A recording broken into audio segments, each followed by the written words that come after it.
બનાસકાંઠા જિલ્લાના ભાભર તાલુકાના રૂની ગામ પાસે નીકળેલી નર્મદા કેનાલમાં તસ્કરો ત્રાટક્યા હતા, જે રૂની ગામ પાસે પસાર થતી વેજપુર શાખાની માઇનોર કેનાલમાં રાત્રિના સુમારે તસ્કરોએ 2 ઇલેક્ટ્રોનિક મોટરો અને 8 જેટલા કેનાલમાં નાખેલા ટોટાઓ કાપીને ફરાર થઈ ગયા હતા, જેમાં તસ્કરોએ મોટરો ચોરી કરવા માટે કેનાલમાં રાખેલ ટોટાઓ ચાલુ પાણીએ કાપી અને ખેડૂતોને રાત્રિ દરમિયાન અચાનક પાણી બંધ થઈ જતા ખેડૂતો નર્મદા કેનાલ ઉપર પહોંચતા સુધીમાં ચોરી કરવામાં આવેલ તસ્કરો નાસી ગયા હતા, જેમાં એક ખેડૂતોના જણાવ્યા મુજબ તસ્કરો ઇકો ગાડી લઈને આવ્યા હતા અને આમ અચાનક નર્મદા કેનાલ ઉપર તસ્કરો ત્રાટક્યા હતા. અન્ય ખેડૂતોએ પણ સતર્ક બની ગયા જોવા મળ્યા હતા.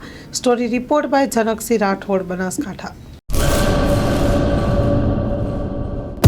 લોન પર ફોન 15 વર્ષ જૂનું ગુરુ મોબાઈલ એન્ડ ઇલેક્ટ્રોનિક્સ. દરેક કંપનીના જૂના અને નવા મોબાઈલ લોન ઉપર મળશે અને ઇલેક્ટ્રોનિક્સ આઇટમો ફ્રીજ, ટીવી, વોશિંગ મશીન. ગુરુ મોબાઈલ એન્ડ ઇલેક્ટ્રોનિક્સ, સંતોષી માતાના મંદિર પાસે અને અમારી અન્ય બ્રાન્ચ ગુરુ મોબાઈલ પોઈન્ટ, આભા હોટલ નીચે, પેટ્રોલ પંપ સામે, ભુજ. તો મેળવો લોન પે ફોન અને તમામ ઇલેક્ટ્રોનિક્સ એપ્લાયન્સીસ.